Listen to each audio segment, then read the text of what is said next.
ప్రచారం చేయడం జరుగుతుంది. ఇంటింటికి క్యాన్వాస్ చేస్తా ఉంటే బ్రహ్మరథం పడుతున్నారు. పెద్దలైతేమి కార్యకర్తలు అయితే ప్రతి ఒక్కరూ ముందుకొచ్చి 13వ తేదీ ఎప్పుడెప్పుడు వస్తుందా అని చెప్పేసి ఎదురు చూస్తున్నారు.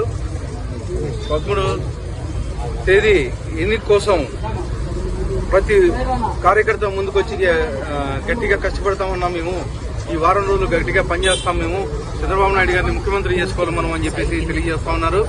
అలాగే మా మేనిఫెస్టో వచ్చిన తర్వాత ఇంకా బ్రహ్మరథం పడుతున్నారు. మేనిఫెస్టోలో ముస్లింస్ కి అయితే ఏమి, తర్వాత కాపు కమ్యూనిటీకి అయితే ఏమి, ప్రతి ఒక్కరికి ప్రతి ఒక్క సామాజిక వర్గానికి న్యాయం చేశారని చెప్పేసి తెలియజేస్తా ఉన్నాను. అలాగే పెన్షన్స్ గత నెలలో గానీ దాదాపు 33 మంది చనిపోయారు. సచివాలయ సిబ్బంది ప్రతి ఊర్లోనూ ఉన్నారు. దాదాపు 12-13 మంది ఉన్నారు. కానీ వాళ్ళు పంచుకోకుండా బ్యాంకులకు వేయడము, లేకపోతే పెద్దవాళ్ళని క్యూలో నిలబెట్టి వాంటెడ్లీ అరెస్ట్ చేసి ఇబ్బంది పెడతా ఉన్నారు. సేమ్ ఈసారి కానీ అలాగే జరుగుతుంది. కనీసం ఆ పెన్షన్స్ 13 మంది ఇంతకుముందు పంచాయతీ సెక్రటరీ ఒకటే పనిచేసేవాడు ఊరూరికి వెళ్లి 2014-19 నుంచి.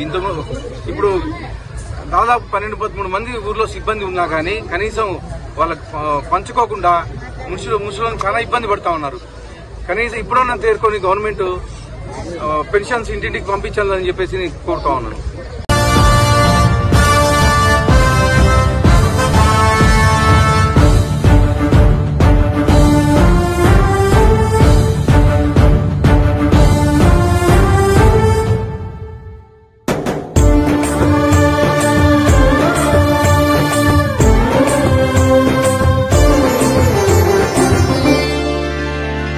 తెలుగు జాతి కలలు గన్న బంగారు నాయకుడ మా నారా చంద్రబాబు నాయుడా.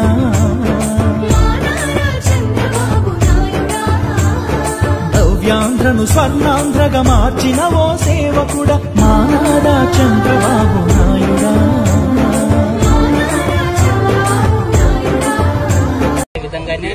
కేవలం బురద జల్లే కోసమే పెన్షన్స్ ఆఫీస్కి వచ్చి తీసుకోమని చెప్తున్నారు, లేకపోతే బ్యాంకుల్లో చేస్తున్నారు.